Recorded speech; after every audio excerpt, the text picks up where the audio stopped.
In what seems to be a trend for me, I found out about The Wandering Earth 2 from my friend Ruben from the Ruby Tuesday. Now, I had learned about the first epic Chinese sci fi from a friend also, but I got to see number 2 in the theaters. So, is it just as epic as that first one?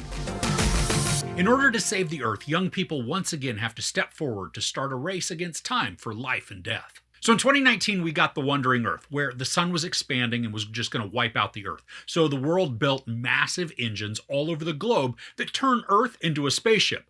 Now, what I didn't know going into this sequel is that it's actually a prequel. We're given all of the backstory that leads up to the first film. The beginning of the movie is a bit chaotic. I mean, there's a lot of info being given to us, but also it's coming at a pretty quick pace, and the characters are being introduced to us in a hurried manner.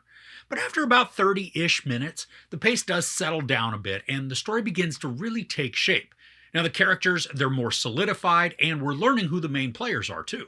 Now I was afraid once I realized that this was a prequel that there wouldn't be much tension or excitement since I already know what was coming for the story. But I was totally wrong. There is a ton of urgency and suspense that's built throughout this 2 hour and 50-minute story. And it's also an emotional journey. There are some really heartbreaking moments, as well as sequences that will certainly remind you of other sci-fi films, like Contact or Armageddon. And that didn't bother me with the story similarities. It's not like this was a copy of those films, it's just some of the elements are shared between them. The special effects are really good, and even though a ton are CGI, they look and feel good within the scenes. When the action sequences begin, there are some all-out crazy and nail-biting portions. And I was holding my breath a few times because the tension was building so effectively. Now, there are some fight sequences, and those can be hard to focus on because the editing is very quick. And it creates a lot of movement and excitement, but the choreography, it gets lost with all the quick cuts. There's an element in this story that involves people who don't believe the Earth rockets should be built. They would rather live in an augmented reality or a digital landscape. So they're in direct opposition to those that want to build the rockets and move the Earth out of the sun's deadly trajectory. Now, I don't think this arc is established as strongly as it could be. Yeah, we get the gist and the sentiments of what they want to do, but it all comes about rather quickly, mostly established through off-screen lines of dialogue that we hear being discussed on news reports. I would have liked to get more depth because although the action scenes surrounding some of this are thrilling, there's not much emotional connection other than we don't want the bad guys to win. Now, as the film does go along, there is more story focus to that arc, especially as it delves into a few personal storylines. But when it begins, it does feel rushed. Now, I really enjoyed how the story focuses on a few different angles as it builds out all of the tension and the complications. We have the point of view of a pilot whose arc is pretty emotional, and then there's a political angle that shows us the inner workings of all the strife and decisions that are being made to determine whether or not the project is even going to get the go-ahead.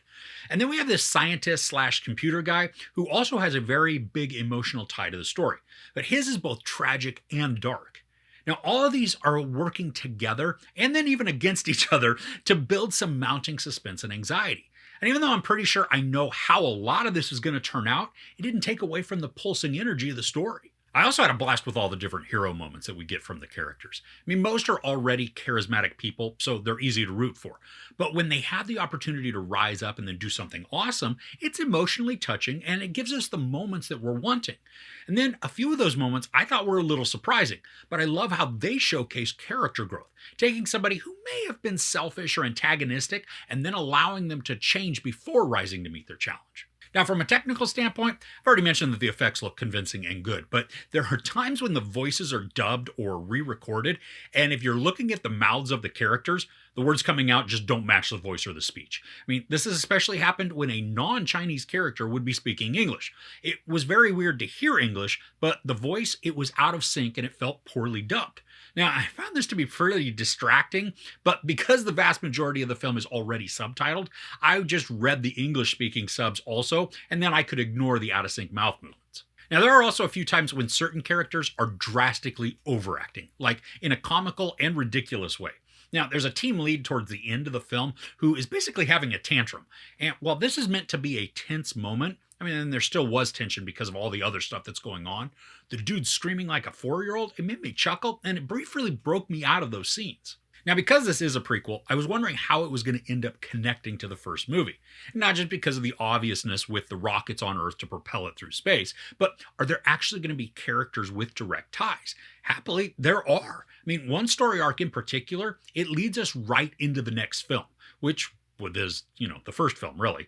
I mean, I love that continuity because it truly made this feel like it belonged with its predecessor rather than being something that's just has some story similarities to it. Now, one thing to note also is that there is a mid-credit scene, so definitely don't get up until after that's played. It gives us more of the story, and I think it could even create a possibility for a third movie, and I'm all for that. So overall, The Wandering Earth 2 is a robust prequel that establishes all the context for what happens next in an emotionally engaging and touching way. The hero moments are cheerworthy, and the excitement level is sustained at an extremely high level. While some of the action sequences that involve hand-to-hand altercations may not be as clean as could be, the CGI that builds out this story is executed well and helps to create an enveloping atmosphere. If you're a fan of the first movie, this one is a must-see as it continues to deliver high-octane thrills while still maintaining a palpable emotional connection with our characters. There's no sex or nudity, a bunch of profanity, and a lot of violence. I give The Wandering Earth 2 4.5 out of 5 couches. So what's one of your favorite sci-fi films? Let me know in the comments below. If you enjoyed this review, please give it a like. Also, don't forget to share and subscribe. I'm Chris. This is Movies and Munchies. Thanks for couching with me.